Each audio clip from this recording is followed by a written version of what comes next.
Hell yeah, dude.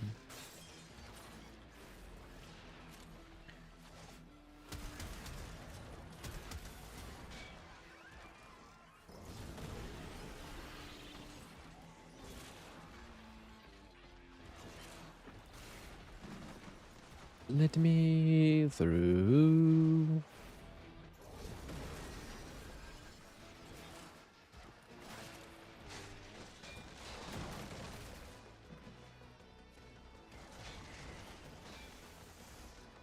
Whoa.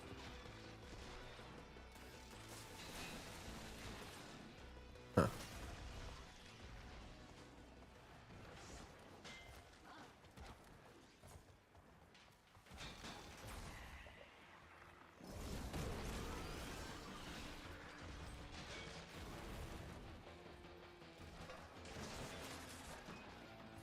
Containers. Got a solid move. Abandoned supply cache. Now listen up. If you get close, it'll clock you and start a countdown. Bust into the cache before it's smoked. Seen?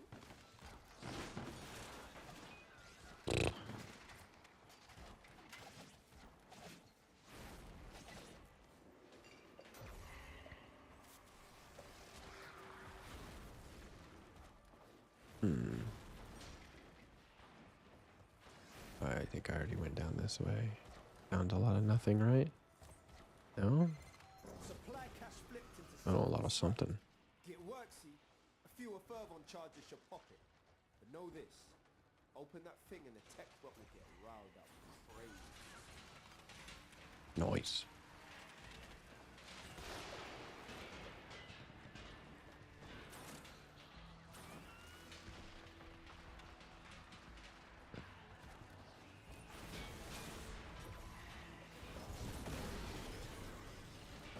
Ew. Yamato's Death Joint Squad. Ugh.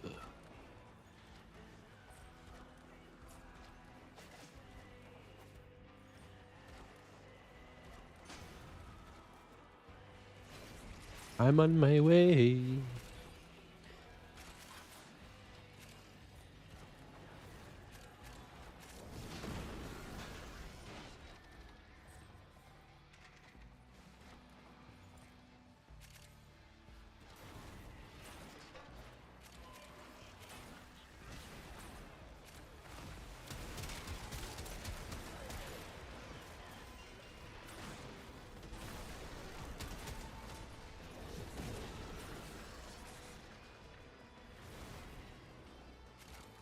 Oh, where is it?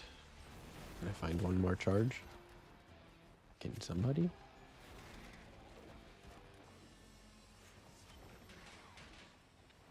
Okay.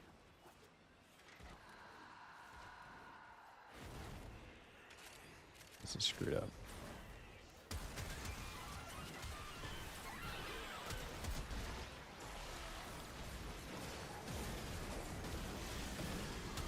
Yo, tech rock signals down to 50%. Take him to 0. Take it to 0. Supplies destroyed. Pick up the pace next time, yeah?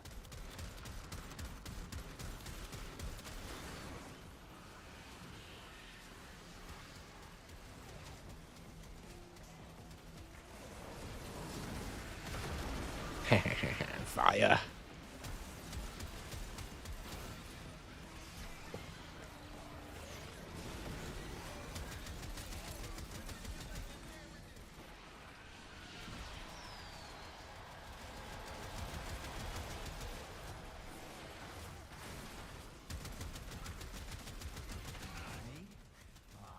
I'd be nothing without these guys. Yeah, we're feeling the love tonight. Are you? Over and out, fam. Jobs are good. Yeah, let's go. Let's go, let's go, let's go. Dude, I think I've got a shitload of Indo. And I think that I can go upgrade a whole bunch of mods. I've got some that need like 20,000 or fucking more, dude.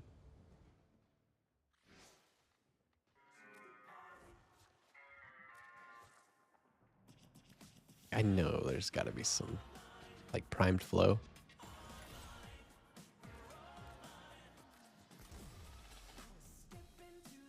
Rolling guard.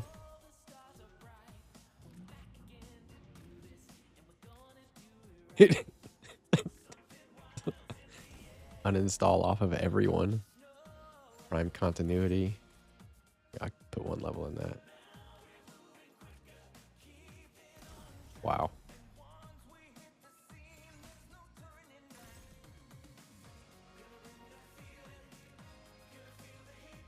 Dude, that came. So many of my mods just changed on so many people.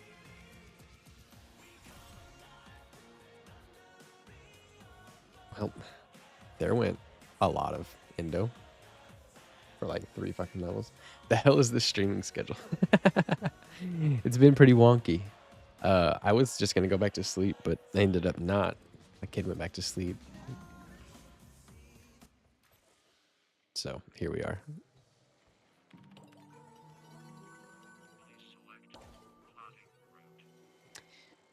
Actually, yeah, this mission will do it. Fuck it.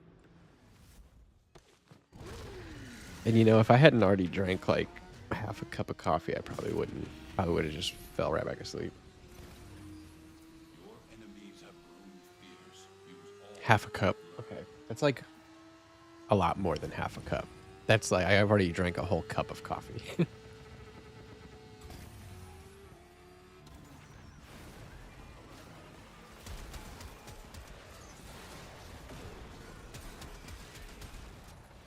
Containers. Not even any down there.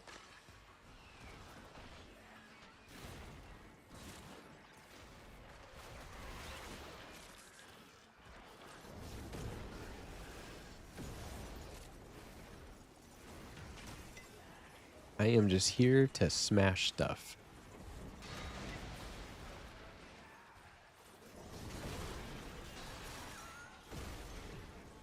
Yoink.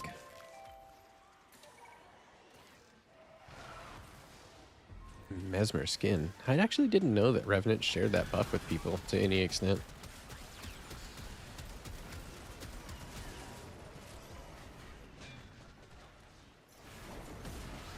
Where am I? Let me move.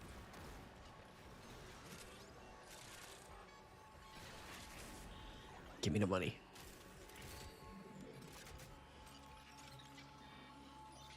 Can I have it? Got a solid move. Hello. Supply cache. Now listen up. If you get close, it'll clock you and start a countdown. Okay. Bust into the cache. All right. Smoke. I don't need the See? 750 rep that bad. Supply cache clock you.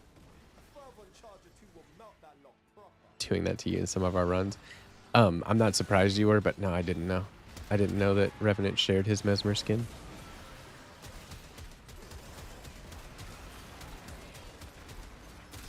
I think I knew, but I didn't really know.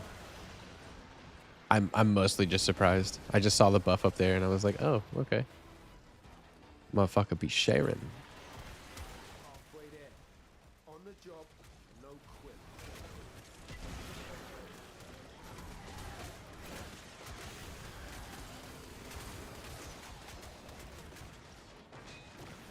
I don't need your Mesmer skin.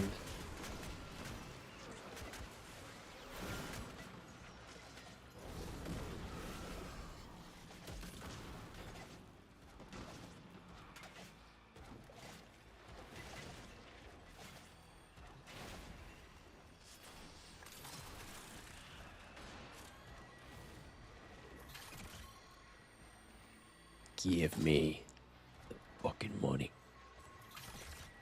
You lie, you def need it. Fuck that, dude. I have 6 revives.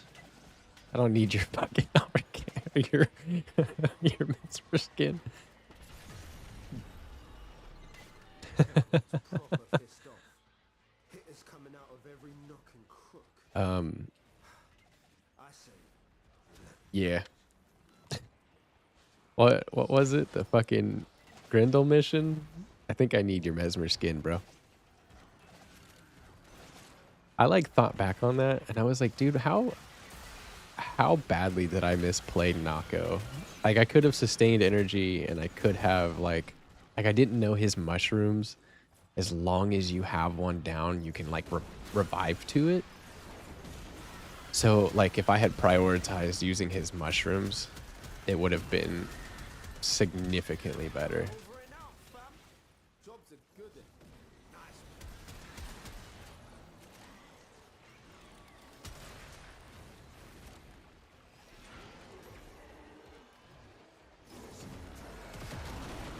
Nice. Confused my Nokko with the rug. Makes sense.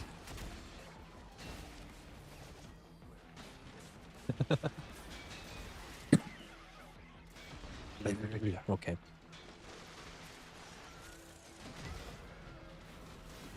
Dude, speaking of Nokko, mushrooms are crazy. No, the last time I did mushrooms was the last time I'm gonna do them. I didn't have a bad point. I got all I needed from them. There's a gentleman named Paul Stamets who has a quote that says, "If you pick up the cosmic phone, it's okay to hang it up." And what he kind of means is like, you don't, like, once you get the fucking message from mushrooms, you're not gonna get it again. Like, you've got it, you understand. And of course there's more repairs to make to yourself, but there's like the general message of like, yo bro, we're all in soup. That kind of shit. I traded. Okay. I had some mushrooms and I took like 7 grams. Sat in a room, dark closet, lights off. I had some Shure SHR 440s in. That was it. Thanks for the subscribing of Spell Oblivion. My fucking god. My man. I missed you, Spell of Oblivion. I didn't even know I needed you. Alright, I just need to break some containers. Let's go.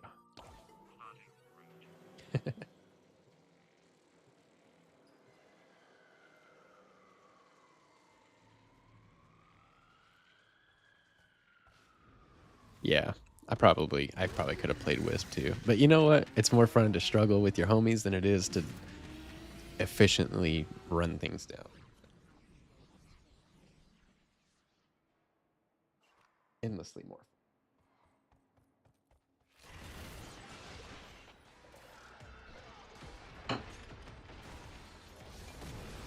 All right, containers.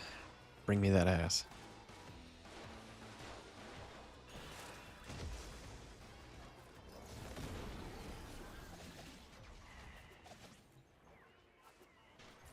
But yeah, the constant CC that Wisp offers is pretty valuable. And her ability to survive, her survival is pretty nice.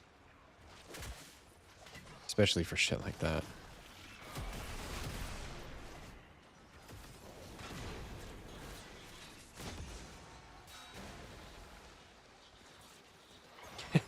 You weren't struggling, you were taking a nap. Okay, alright.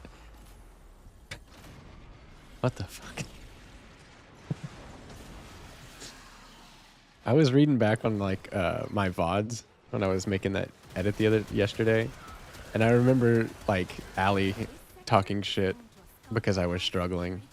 She's like, "Wow, Puck is struggling for once." I'm like, "Bro, all I do is struggle." They're rigged to self-destruct.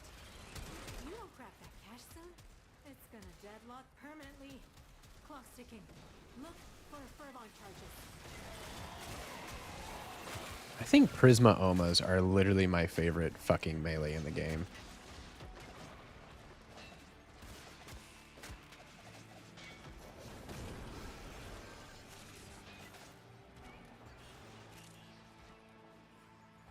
Like, I like a lot of them, but these I love.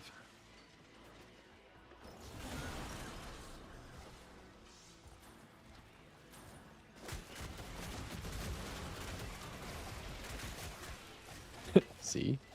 Yeah. Yeah. We can't stop now.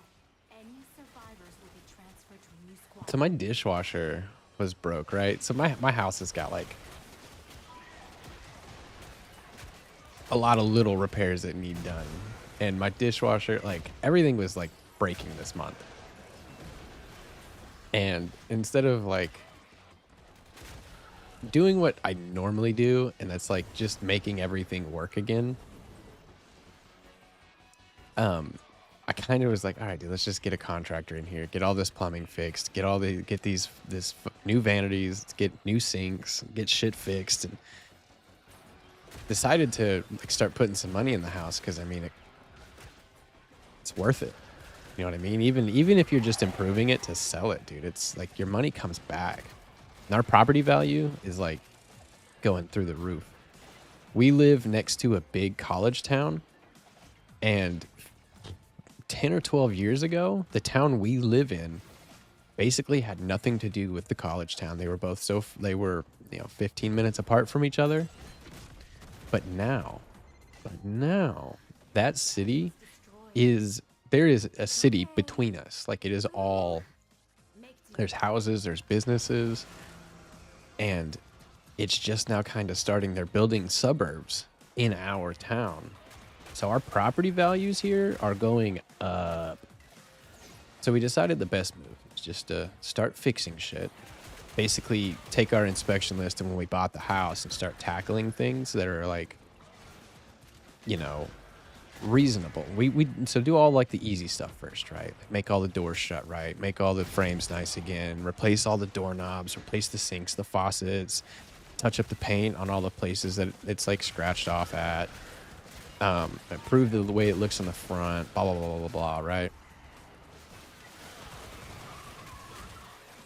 And yesterday, I got kind of tired of one of the things that was broken, which is my dishwasher, because my in-sinkerator finally gave up. Most people just call it a garbage disposal, which I've only started calling it that since recently, since I had to like start looking shit up and whatever. Anyways, not important. There was some stale water like in the bottom of the dishwasher, and I was like, okay, we'll leave this for the fucking plumbers. Finally yesterday I was like, I'm sick of this shit. I'm gonna tear this dishwasher to shreds and I'm gonna put it back together and it's gonna work. I will figure out the problem. I just started taking it apart, cleaned out the water, cleaned everything up, ran some apple cider vinegar in a couple of bowls in it so it would get rid of the smell. Next thing I know, dishwasher fucking works again. Like, nice. That's the last of them. But here's the thing. I know because of the other stuff that's broken, that fix won't last. It will get clogged up again very soon. With our in-sinkerator not working right, the system that is set up to handle that type of shit, where that water flows down to, it's flowing full pieces of like shit that we're accidentally letting through. Kind of wholesome in Allie's eyes. You are the best player ever in Frame of War. She might talk her shit, but she admires you. Aww. Oh, I see the little puppy in a popcorn cup is adorable. I admire me too. I have a picture of me on the wall, dude. If it falls, I pick that shit back up, put it back on the wall. You know what, dude? I even glazed that picture. Stand in front of it like Homelander at the end of season 2. I'm the fucking best.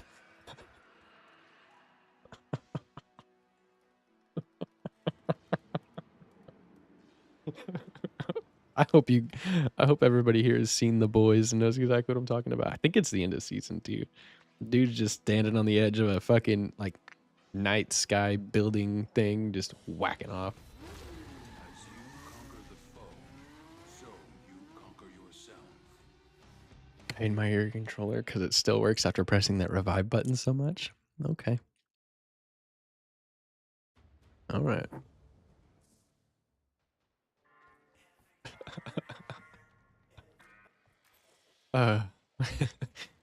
Press square to pay respects.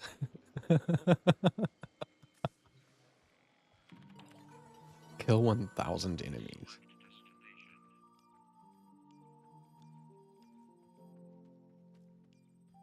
Honestly, here's what we're gonna do. We're just gonna put good weapons on everything, go to a solo survival, and gonna get it done. I think Trumna is good, but I'm a little tired. Oh, let's do Burston. Little Codas. Ah, No, let's do Atomos. It's been a while. The Nomas are great.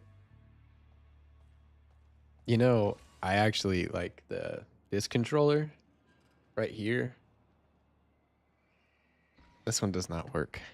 I mean, it works, but it's got like hella stick drift. And I've repaired the stick drift like 40 times. And it doesn't work as well as it should.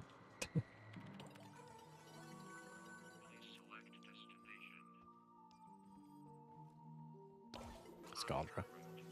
Got him. Hey, listen. Sometimes you win some. Sometimes you don't. And that one was yours.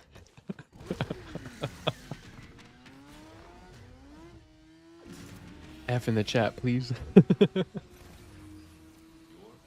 have grown fierce. Use all that you have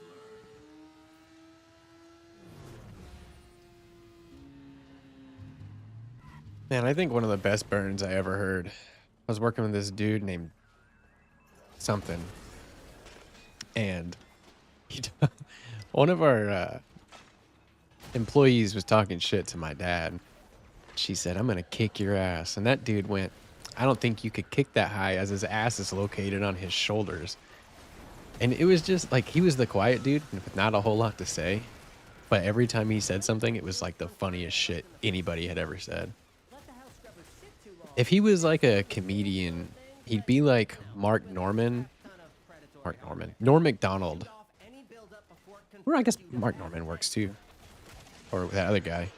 That's basically the new Norm McDonald. God damn, Norm was so funny, bro. Siri, you got a favorite comic?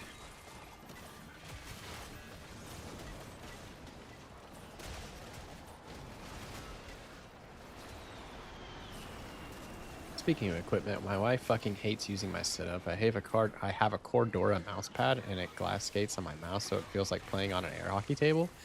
I'm a speed demon. I'm gonna have to look up what a Cordura mouse pad is. Are you like so with me in mouse usage, I was always like extremely high DPS or DPI and very high sense, and I would like operate on small movements, or like tiny movements. And I got used to it like that because the first time I started playing with mouse and keyboard, I did not have a lot of room for my mouse.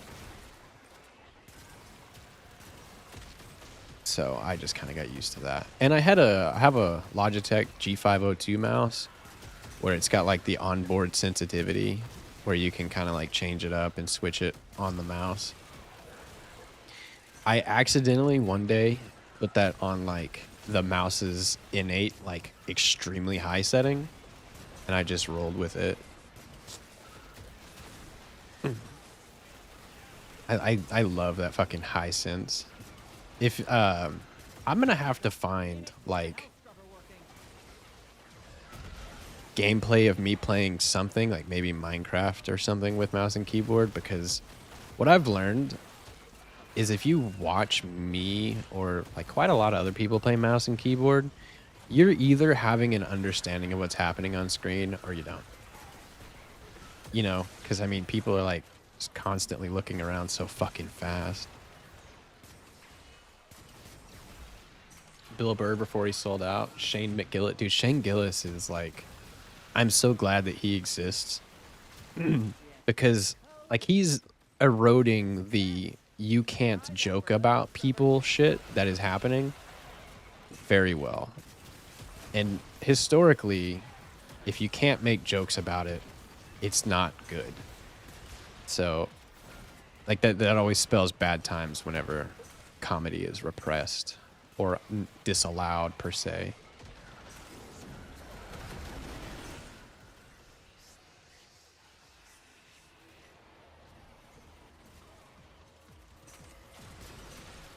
And yeah, dude, Shane is so fucking funny. There was a little while where like Bert and Tom Segura were like actually extremely funny. And there's something that happens. It's like there's a bell curve I think it was Quentin Tarantino pointed this out with like all movie directors and stuff, that like there's always a bell curve and it always goes down. And that happens with a lot of comedians, man.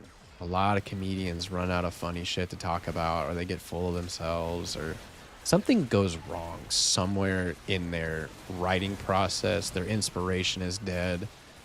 Because I mean, let me like, there's a good way to put it is that, like, let's say you're super broke and you're trying to make it as an artist, and then one day you fucking make it. You are half as determined as you used to be in most people's cases. If you start making millions off your shit, it doesn't feel like you have to work very hard to improve it anymore. You're good by default. And a lot of people ride that shit. And honestly, like, it's really weird to see how, like, Shane and Tom, I'm sure they're still on tour and stuff. Or not Shane and Tom, Tom and Bert. I'm sure those guys are still on tour and whatnot, doing plenty of comedy. But it used to be when they would come to one of my local places, people that weren't even comics and places that didn't even promote that shit were promoting that shit. Now, honestly, like, there's not very many names in comedy that I look forward to. Andrew Schultz is fucking amazing. I took a ton of inspiration from him. And one night, I went and signed up to this place called Starlight. And it wasn't a very big club, so it was really easy to get spots there. And I took some inspiration from Andrew Schultz, and I just went in there with no bit ready to go. And I just started talking to people, and I just started doing crowd work, and I had so much fun. I remember the club owner, so the club owner is actually a good friend of mine. And I remember him being like, oh, so we're just doing crowd work tonight, are we? And I remember him saying that, and I never came back to their fucking club. And it acted like what was funny was like he made that comment, and then the crowd work continued to go well. I mean, I just asked ridiculous questions and talked to people. I literally looked at some person in the crowd and I was like, have you ever seen a dude come? Like, I'm sure you have, but like, have you like really, like, you know that they look like they're having a seizure, right? Yeah, like, have you seen how stupid we look? And all kinds of shit. It was a great night, but he made that comment and I was like, yeah, I'm gonna fucking leave, man. I'm not gonna support your club if you say shit like that to me. Cause I'm not a big comic, but I bring at least 5 people with me. I got friends who love to go and watch me whenever I go perform in places.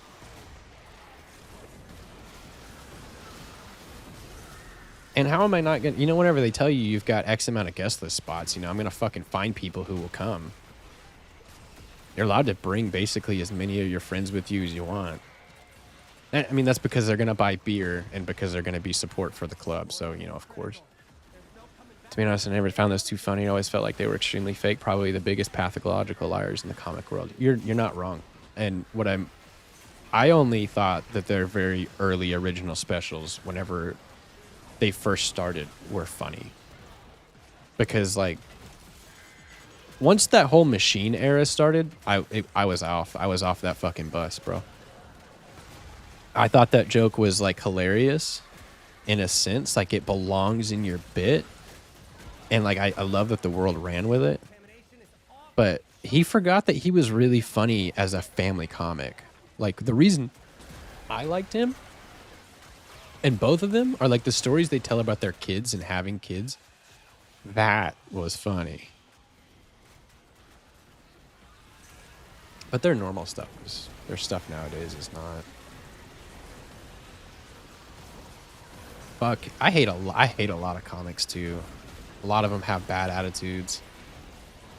I can't, Seer, you say you used to like Bill Burr prior to the sellout. I totally agree with you because like the kind of movies he's doing now. What was that one where he basically just complained about everything? Like it was where he's like an old man.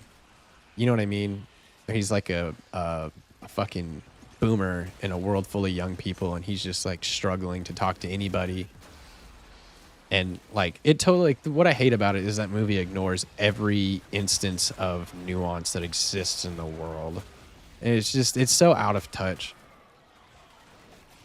And like, and the reason that movie bothers me is because like I don't see Bill Burr actually finding any of that shit funny.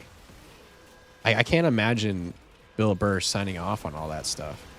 But anyways, about Bill Burr, you should go watch the shit he said to Howie Mandel. I will never not like Bill Burr for his like spiky honesty though.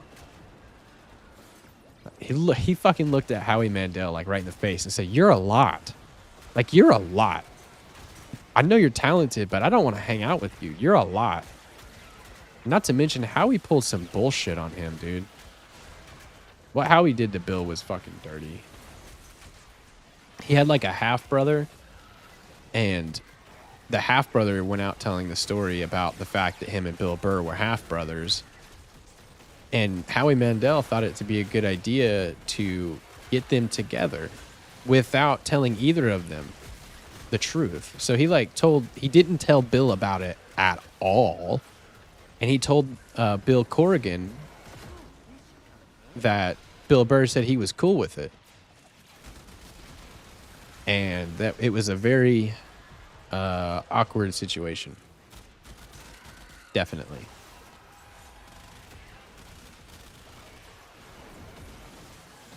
It's because he went to the Saudi festival after making a whole career on hating billionaires, but takes blood money and sells out. And says we are too stupid to understand his reasons. They really got to go and do shit like that sometimes, though, don't they? Like, there's a part of you that can say like, all right, man, like I get it, you took the money, you know, who wouldn't? But then there's like the lack of authenticity that takes place there, and that's kind of the same thing. I've kind of preached this a little bit about content creation these days. People's goals are not, I want to make good content. People's goals are, I want to get views and get paid. It's not like it used to be. You know what I mean? Like, I see like every day on Reddit, or because I've followed some small creator channels because there is useful information out there for people like me, like little things to learn, how to get OBS and your streaming software to work better for you.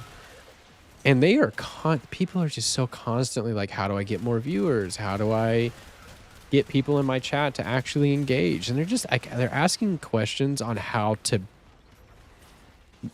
They're not asking how to be successful. They're asking how to get paid like they're successful, or how to look like somebody else. And I went out of my way. I never comment on shit, really. I mean, nowadays I kind of like bitch about weak writing points in movies on YouTube because I have nothing else to be mad about. But I went out of my way to tell somebody, like, hey man, when it comes to creation and art, like, you can't spend all your time watching everybody else and comparing yourself to other people, or you're not going to do yourself any favors. And the dude responded, and he was like, I think basically everyone in the creative industry has looked at somebody who's successful and tried to copy what they're doing. And I'm like, no, dude, that's not true at all. It is 100% okay to take inspiration from people, but you have to know where the line between inspiration and envy is. You have to know where that begins. If you see somebody and you say, I want to be like them, that's okay. But if you compare yourself to them, you're not going to fucking succeed. You need to make things for yourself and do things because you like doing them. You know, if you want to do a job for money, go wash dishes at a fucking restaurant. If you want to do a creative thing for money, you have to hope for that one, man. I remember one day I told my dad, I was like, dude, you know, I want to race cars for a living, and I got a hell of a reality check. He's like, you know, and he wasn't just like not supporting my dreams, right? He wasn't just like, that'll never happen. He's like, you understand that like getting paid as a racer is kind of like getting paid as a golfer. You know how every now and then I make a little bit of money playing golf because I win a little tournament with some friends? I said, yeah. He goes, well, for the majority of racers, that's what it's like for them. And that's when I learned the lesson that, like, I told my dad, I want to race cars for a living. And that's like, it hit me then, you know, it's like, if I want to race cars for a living, I probably shouldn't race cars. If I want to race cars, then I should race cars, because then I mean it. Then I want to do it regardless of anything else. It's the double down that does it for me. If he's just said, yeah, it was a fat check and I have a family, then I would have been like, yeah, I get it. You know, dude, yeah, that's what I'm saying. If he'd been like, yo, dude, do you know how much they fucking pay me to go there? Like, I don't support them, bro, but look how much money I have. Like, fuck them, but like, I got kids to feed. I got to put kids through college. I was saying earlier, I totally respect the money part of it. But doubling down is something I don't respect either. I hate it when people double down on their bullshit.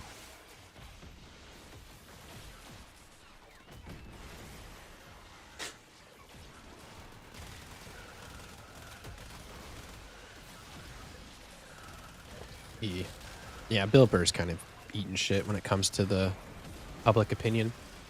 However, Dave Chappelle is like, I haven't noticed myself personally his fall off, and I still, I'll take your word for it, and I'll do a little of my own looking around into that, but I still like heavily respect Dave Chappelle because of his like, he's a very hearty comedian.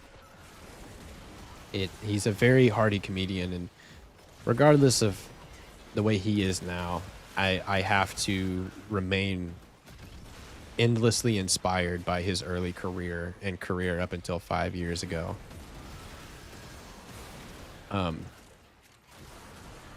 Yeah.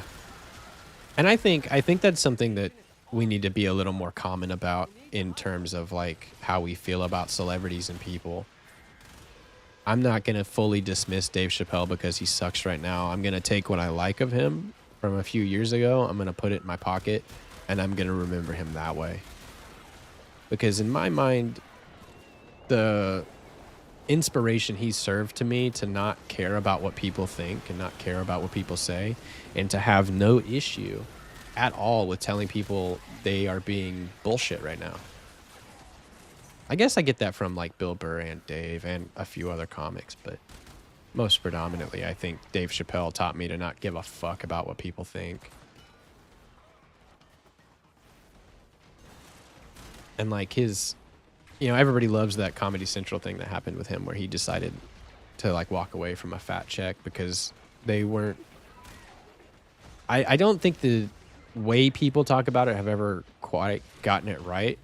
But there is a, it's not that he just walked away from money. Like, it wasn't that simple. Like, the things they said to him, in one of his comedy specials, he says that, you know, on the Chappelle show, he had a meeting with whatever it is, the people who kind of censor it.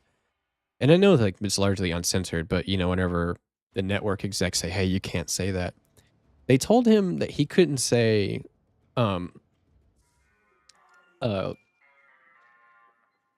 a gay slur, which I don't think he would want to say it now, but he brought up to them, she was like, well, you let me say the N-word, but I'm not one of those either. And it just like they had a bad history with him, and I'm pretty sure that's why he quit.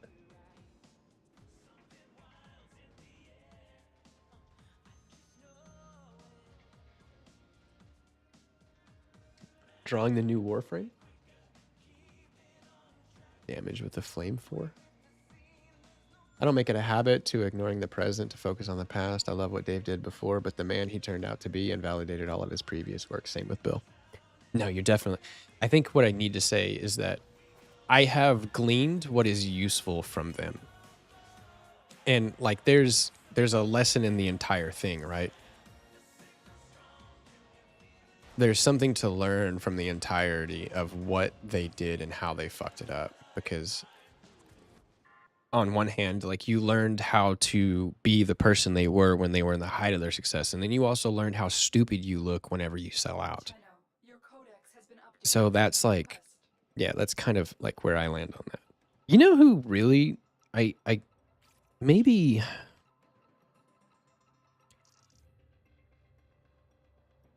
Who is, what is his fucking name? Maybe Tony Hinchcliffe might be actually one of the better things to ever happen for comedians too. I don't disagree with people about the casual culture. It's because people have the opportunity to change differently. That's how they grow, even if they do the most worst decisions of their lives, and the outcome of life playing that game's so much different of changing it because it's the ignorant scale. Yes.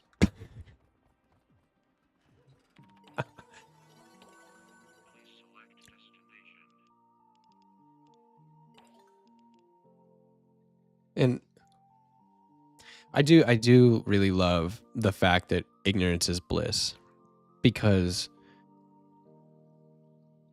you know, if you never really see one of your stars fall to trash, then you can always idolize the best version of them. If you don't know that your person is not really that great anymore, then you can't know that, you know what I mean? It's like there's like you can look at the good they did and be inspired by that. And if you never see the bad, that's ultimately, I don't want to say it's better, because I mean, we deserve to see the bad of people, but it's better for you. It's better for you, and how you feel. You know, having, and it kind of goes to like the way kids feel about stuff, right? Like nobody wants to see their hero get dethroned. You know how sad I would be if somebody like Andre the Giant, if Andre the Giant turned out to be a bad person somewhere, I would be like heavily heartbroken. But I would never forget how loving he was. You know what I mean? I'll never forget that he was actually really sad. Stuff like that.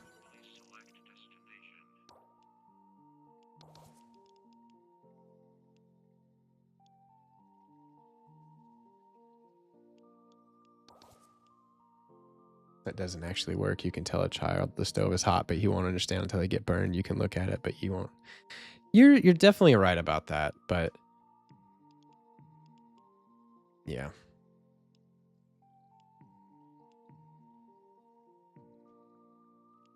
I do understand that like people have to learn lessons on their own, but I don't know if that's the best comparison.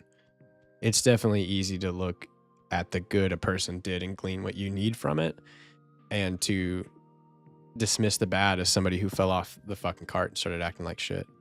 Because, okay, if I have the capability of being one of the worst people in the world when I was a teenager and in my younger 20s, but being one of the nicest people in the world now, I can accept that people can do the opposite. This dude can be really awesome, and then some shit can traumatize him or happen to him and turn him into an entirely different person. And they don't deserve to have the valid good parts of themselves where they were happy, totally dismissed and forgotten about because something changed. What we can't pretend is that we know what happened in these people's lives. You know what I mean? A lot, there's like, they could have lost a relative, could have lost a friend, could have lost something. Something could have happened and turned them into a jaded piece of shit who's actually depressed and wants to kill themselves. And as somebody who colors himself as genuinely concerned with the human condition, that's the kind of things I try to think about whenever I consider somebody being a bad person nowadays. I wasn't always a good person. I've lied to people, I've cheated on people, I've been terrible, I've stolen, I've done a lot of terrible things. But if I'm able to get better, people are able to get bad, and vice versa. So I just have to offer them the same. This is how I would want to be treated. This is how I would want these people to talk about me. This is how I would want to be talked about. This is the respect I would like to have for myself. Yeah. Yeah, it's definitely okay to see that, like.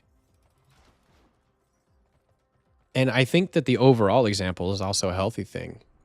Sometimes too much fame and too much of what you want turns you into a terrible person.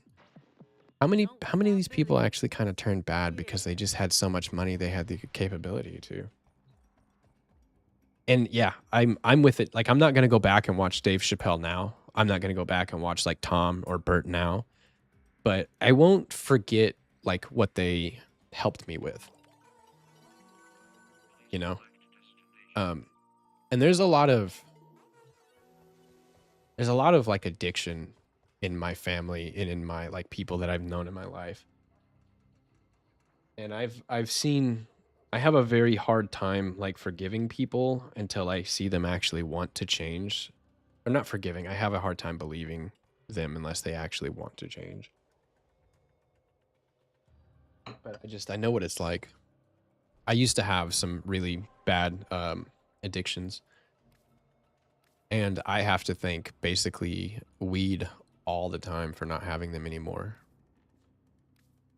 And it's for me, when I talk about how good weed is for people who need to quit things, I think people kind of forget that, you know, you can smoke as much weed as you want and you don't have like all these negative side effects. It's harm reduction. You know, we're not, I don't know if I'm going to do the Archon Hunt solo. Living a normal life or not playing the game rule is way more simple. People chase for things, and when I chase the things, that's a bad sign. My grinder taught me discipline about that. You had to chase with something that you could leave. You have a good life and turn you into a bad person at the end. You can live a simple, good life.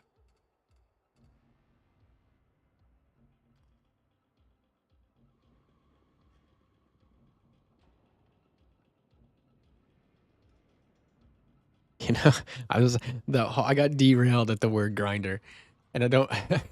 I'm not saying that in a bad way. It just reminds me of this story. I was sitting in an Apple store,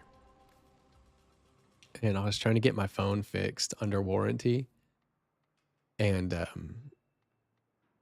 wait, I would like to finish up my Kuva Zarr. Wait, I just have that one left. Okay. Anywho, I'm sitting in the Apple store, and this like 65-year-old man next to me is getting his phone worked on. And he's explaining to the guy that he's really upset because he's not getting any grinder notifications. He was trying to get the guy at the Apple store to fix that for him. And it was just, I was like 16, 17, just sitting there in this, you know, little me just sitting across from this guy. And he's like saying crazy shit. Who was our Parazon upgrade?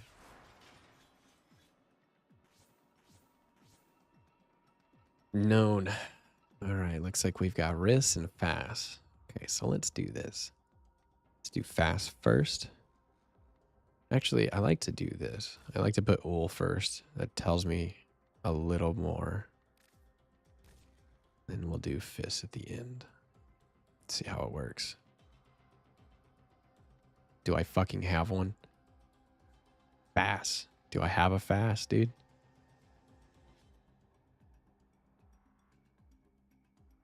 No way.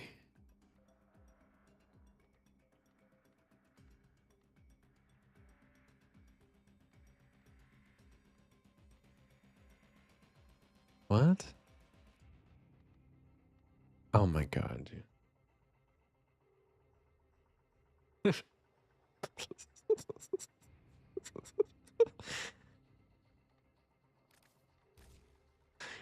Sitting here. I wish I had a phone. I sure would love a phone right now.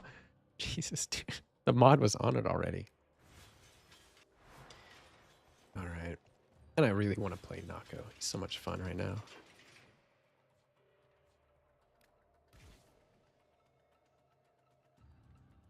First on's going to go for a little bit. Let's do AX50. Atomos is fun. I was yelling at the monitor.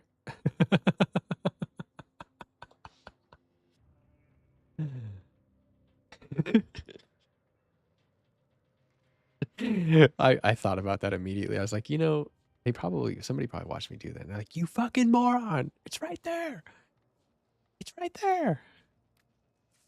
It reminds me of those vines where those videos where dudes like bitching about there not being any cheese on a pizza, and the guy just keeps going, it's under the sauce. It's under the sauce. The cheese is under the sauce. And he just keeps saying that every time the dude basically bitches about there not being any cheese on the pizza. Which I don't know why people think that's better. Fuck you. How is cheese better without a char? Fuck off. I'll never be convinced.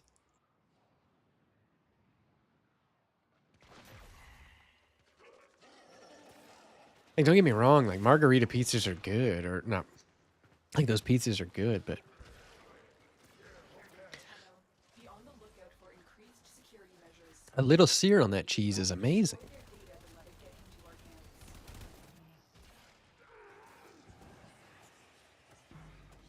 I'll make it. I will. Fuck. Rad Fick. What a name, dude. Uh oh.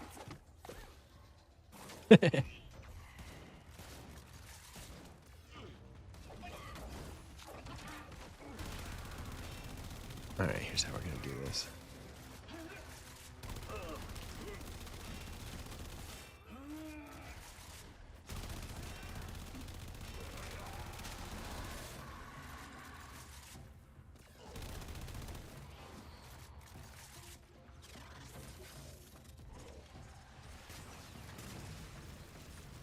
Eat some laser, and then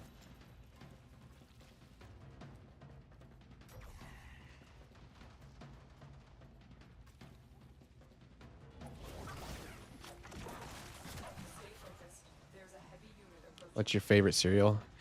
And I am judging. I have a hard time with that one. I used to have a lot of favorites, but now I don't know if I like do anymore. I've eaten like so much cereal. It's been it's turned into one of those things that I've like mostly phased out of my life. I just don't ever have it very much anymore. But when I do, right now, I'm gonna eat Cheerios or something that's like beneficial to your overall health in some way, like Wheaties or shit like that. I usually, some years ago, I stopped eating for pleasure and I eat for purpose now, which seems silly, but I have, it's not selling it short to say that I have a bit of an eating disorder, because I'm very very picky, and I don't mean picky in like the oh, I just don't like onions. Like I was so poor and I ate so many poor foods for so long that if I don't totally love a food, I would not be able to eat it per se. I did the people who come off of being poor do one or two things with their food. They either overeat or they only eat extremely gourmet, perfectly tasty stuff, and that's where I landed. I landed in the I will only eat foods that are fucking incredible to me. Like, and that still includes like pizza. You know what I mean? It doesn't mean that I'm only gonna eat caviar. I don't fucking like caviar. So I started having that problem, and I actually like I came down to like 115 or 120 pounds. And I just got real fucking tired of that and the way I was feeling and how much my body hurt and shit. So I started setting up like calorie goals and finding ways to meet them that made sense. And like I struggle really bad with eating greens. Like I can eat fucking like broccoli and carrots and whatever. But like in general, I lack vegetables in my diet, so I like drink them. I just blend fucking kale smoothies and stuff now, which I want to be super fucking clear. I think 99% of people who drink kale smoothies and other types of green drinks are not, they don't have any right to be sitting there looking at you like, oh, I'm so much better than you. No, they're a bitch and they can't eat their veggies, and that's why they're drinking it, because they are going to die if they don't, and their guts falling apart without the vegetables in their system. But they're not big enough boys, big enough adults to stomach shit they don't like the taste of, which is me. I can't do it. If I don't like the way it tastes, I literally can't fucking do it, because I did so much of exactly that. You know what I mean? I did so much of eating stuff that I didn't like. Mission failed. Oh, that guy. Okay, that makes sense. That fucking dude did not get that vault, did he? The only answer is Fruity Pebbles. Fruity Pebbles was one of my favorites, though. Fruity Pebbles are fucking delicious, bro. Cinnamon Toast Crunch, Fruity Pebbles, and a couple of other ones are some of my favorites. Cinnamon Toast Crunch is good. Good stuff.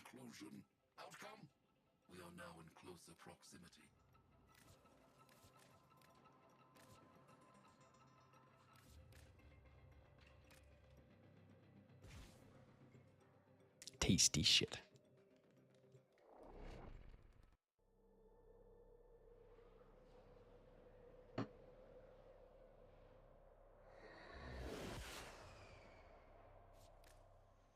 Your mission is to break into enemy data vaults and steal any intelligence files you find. I'm really confused on how we failed that mission. Didn't we get at least 2 vaults? Or did that guy not get the other one either? How did that happen?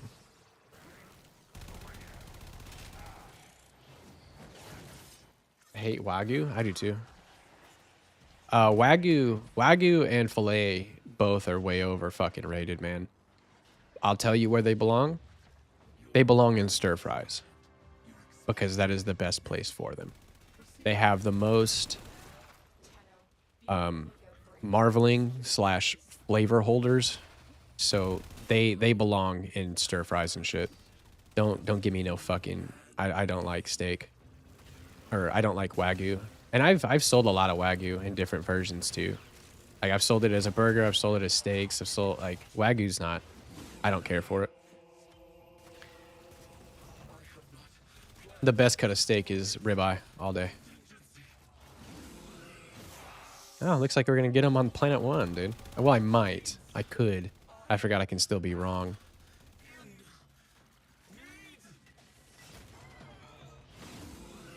Can I have him?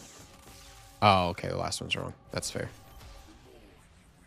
Well, at least I know the answer now, so that's all that matters. At least I think I know the answer now. I'll have to make sure when I look at it. I was so hyped for it, but it makes you feel like garbage if you eat a whole one. Yeah. He failed 2 of them. Oh, I didn't notice that he failed 2 of them. Come on, man. Can't be doing that shit. I don't even have to finish this. Dude left. Dude left the planet anyways.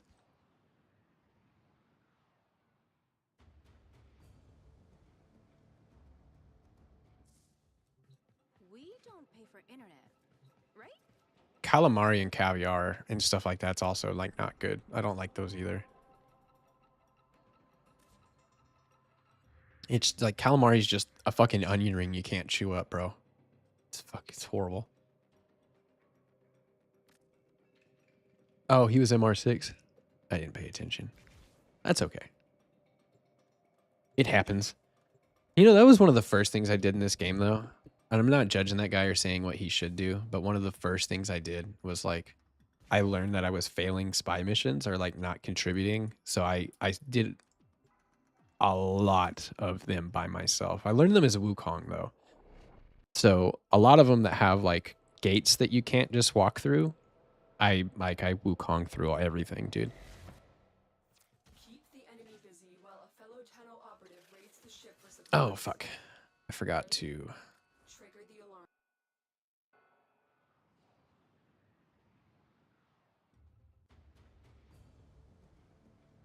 I forgot to modify my Parazon. Arc wings of yours, you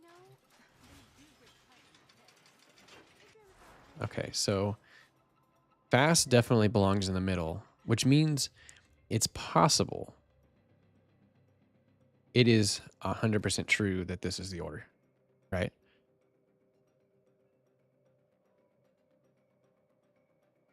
Yes, that order will work. Okay. I wonder if Eleanor and Letty would be up for a movie night. A chick flick would be I think I need a little more damage though. Make this a little easier. I am endlessly impressed by how good the dual Coda Torxicas are, dude. Endlessly impressed by them.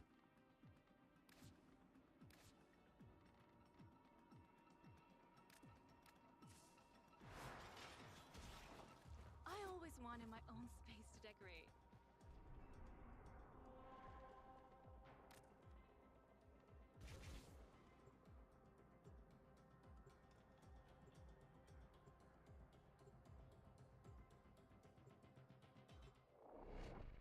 Coffee.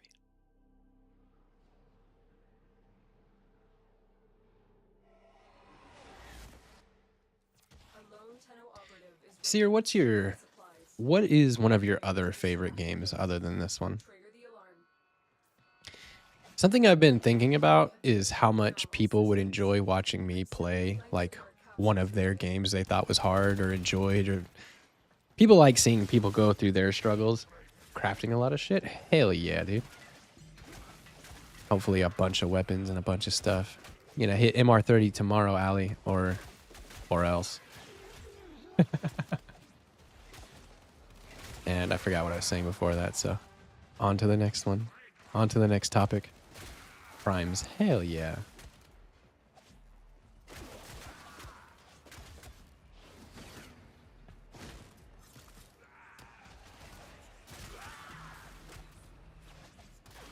Oh, yeah.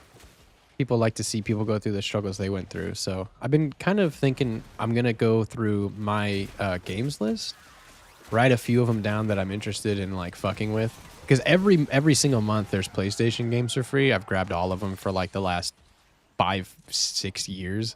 So I have a fucking ton of them. And there's a lot of good stuff in there.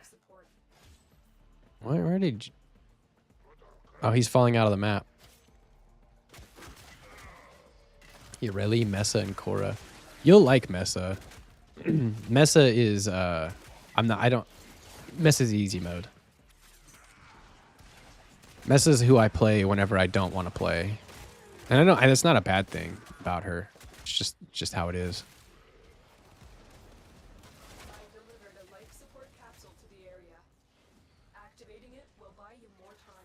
Mostly a story-driven player, so... Near Automata. I don't know what that is. I'll have to look that up too. Dark Souls series, which has the best lore ever made, and I will not accept any rebuttal and control. No, you're not wrong.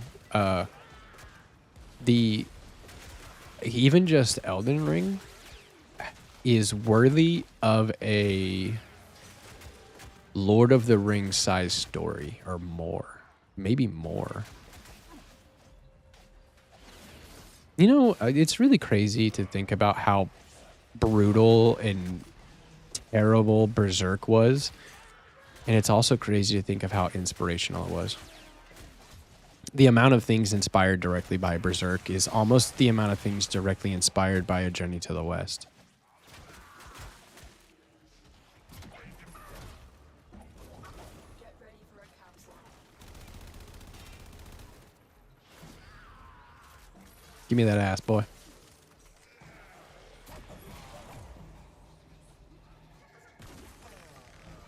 See, if I had kept up with using that the other day whenever we were doing the Grindel mission, I would have been fine. But I'm not a very smart man. I'm here for a good time. Another life support capsule is now available. That's it. I don't know if it's long or short.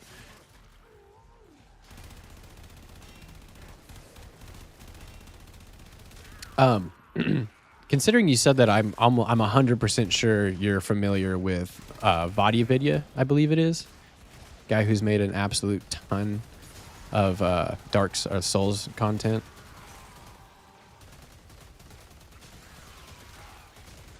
Whoops. Fuck. Revive button getting that work, son.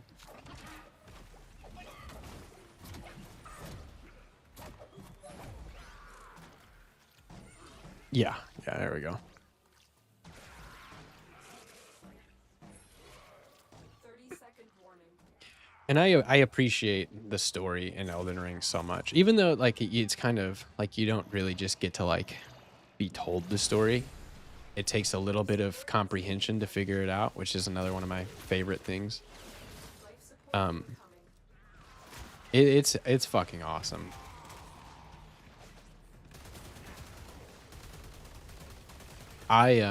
All I can hope is that Elden Ring was such a beneficial IP for them that they make another. I would really like to see more expansions for it.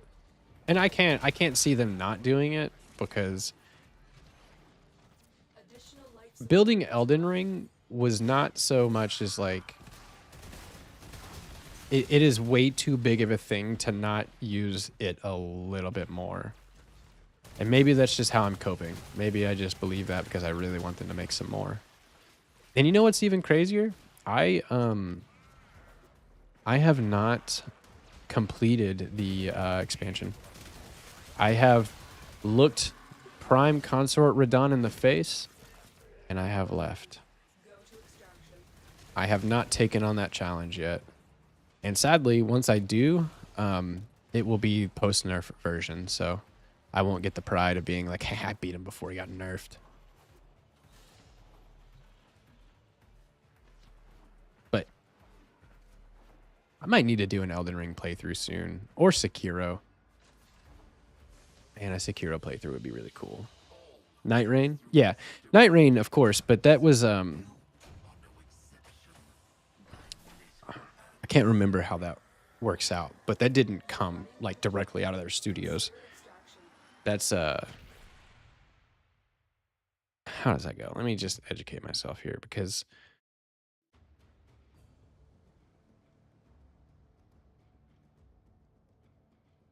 there was something about it where it's like, we should consider it a FromSoft game, but you should not put it alongside the other ones, like, in a way.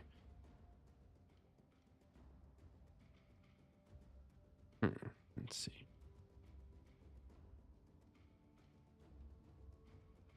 No, it looks all normal. Okay. Yeah, no, I was just wrong. Nope, just wrong. I must have read something that made me believe something a while back. That's why when I think I'm right, I like to make sure. Something I've always said to people, if you are 100% sure of something, you better go check. Because that's just, it's a good thing to do in life, is to make sure that you're right when you think you are.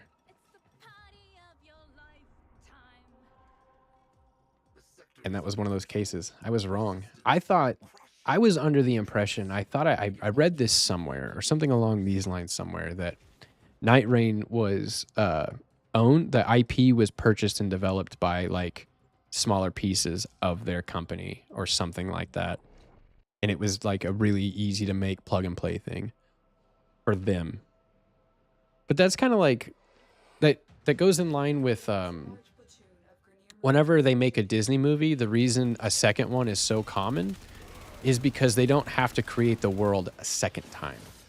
You know what I mean? Like, they already have the assets and et cetera, et cetera. That's what makes it so easy to make sequels. And that's why I think they're gonna have to make more. Like, and my thing about Night Rain is, no matter how good it is still not a part of the game itself that I want more of. And I think Night Rain's probably really awesome. It's one of the things I want to give a try to, but just haven't.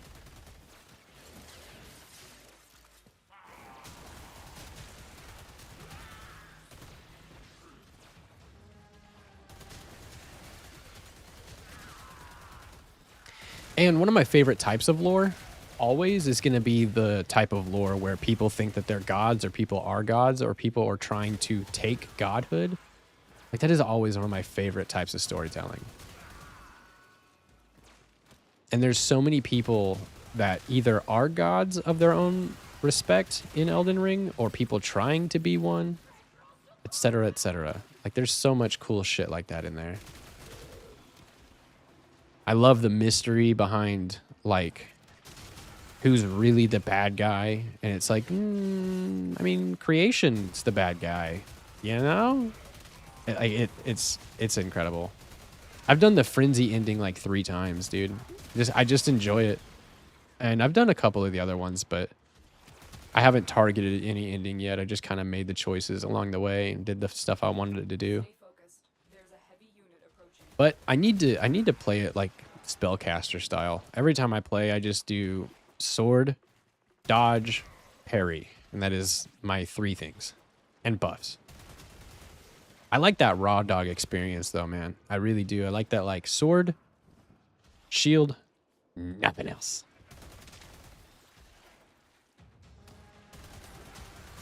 And like, I don't think any less of people who play the game with the summons. I play with a lot of summons in there.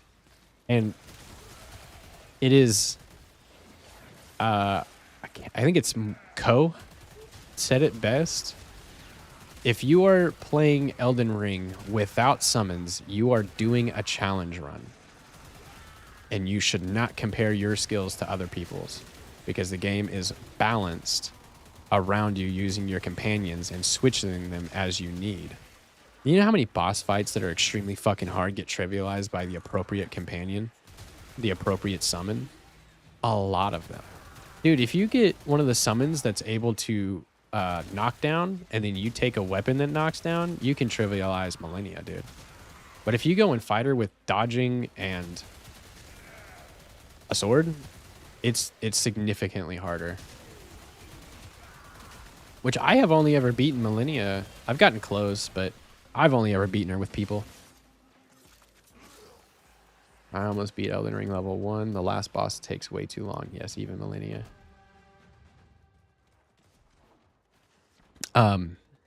Yeah. I haven't done... I'm not going to ever do a level 1 playthrough. I've kind of considered stuff like that, but I like... Yeah, I say that now. I should fucking try it. Because I pride myself playing Elden Ring on my ability to, like, dodge, not get hit, and, like, get good. So, I mean, doing it as a level 1 challenge with no summons is like the ultimate get good in a way, right?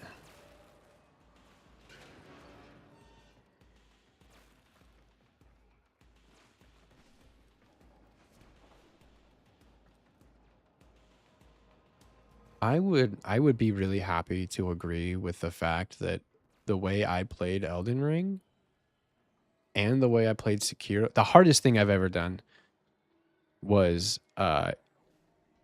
Saint Ishin, the final boss in Sekiro. Yeah, one hit. That guy. So I got like a reverse vacation from work type of deal. Like I covered somebody so they could take 4 days off. So whenever they came back, I got like 4 days off. Plus they were on the back end of my normal days off. I beat Sekiro. Well, I didn't beat it. I got all the way to Ishin on day 4. And then it took me another 4 days to beat Ishin. And I wasn't using basically any of the shuriken tools or the prosthetic tools. You'll do too. Like, I watch other people do it, and they're like using fireworks and all this shit. And I'm like, bro, it would have been so much easier if I did that. But I'm not looking for easy. Or I wasn't looking for easy. Bloodborne was my introduction to FromSoft games. I got it free on PlayStation Store, and I jumped in it not having any clue what it was. And I couldn't fucking go anywhere. I couldn't get like through the entry levels. I was stuck in whatever that fucking first place is, and I couldn't even get to the Cleric Beast or the Father Gascoigne. I ended up like talking to one of my buddies about it. I'm like, dude, why is this game so like fucking unforgiving and hard? And da-da-da-da-da. He's like, it's like that. It's like that. The challenge is beating it even though it's fucking difficult. I was like, okay. And I was hooked. I mean, the second I killed Father Gascoigne, because finishing off Cleric Beast kind of feels like a... Getting Cleric Beast down kind of feels like, oh, I beat like a easy intro boss kind of thing. Beating Father Gascoigne is like... That dopamine hit once he died, bro. It is the reason we play FromSoft games.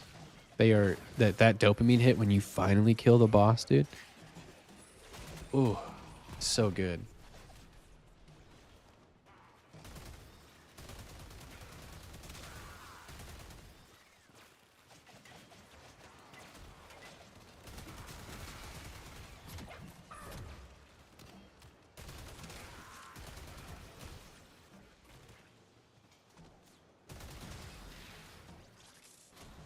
Super fun to fight. Yeah, dude. And I had a ton of fun fighting him though. And I did the other ending too, the Shura ending, where you fight Ishin as the not resurrected man that he is. That fight's hard too. It was really good.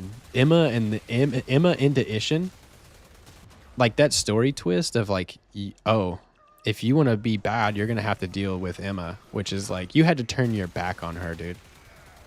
That was tough, but it was awesome. But I really liked that Sword Saint fight where he's not, where it's like the current old version of him. So fun. Oh man, yeah, you kill a boss in that game and it's just like, ooh.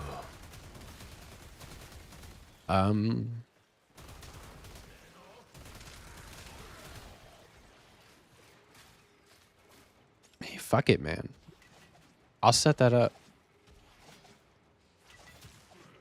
That actually, I mean, it sounds like a fun thing.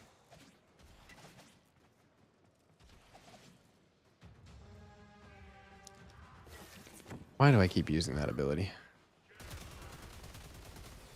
At the wrong time.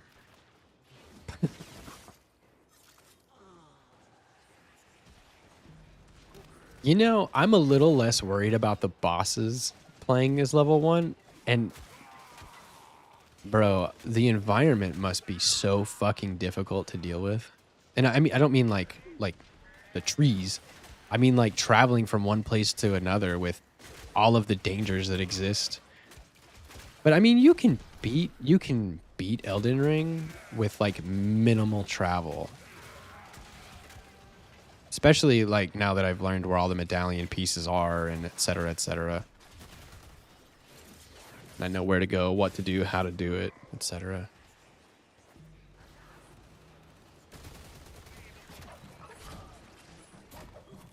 But one of my favorite things about Elden Ring is obviously like they don't hold your hand. And they're so committed to not holding your hand that they don't even give a fuck if you discover the biggest secret area in the game. Yeah, like when I look back on it, you know how random it is? You'll find a secret medallion. You'll either find the one in Fort Height or you'll find the one in the like the fucking village. I can't remember what those people are called, but that village. And if you find like the other one, like you're gonna be on a mission to find the second one. Because you might expect it to be in a similar place, not in a fucking mimic pot. In a random fucking place that you can't just show up to. I mean, you can just show up there, but you don't.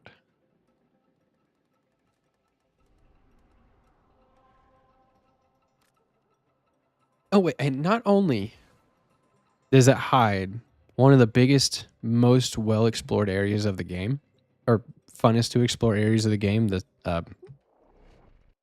Consecrated Snowfield, not only does it unlock that, it also gets you into Millennia's Tower, or the Halleck Tree, which those two things are hidden, and they are both some of the best shit ever made in a game.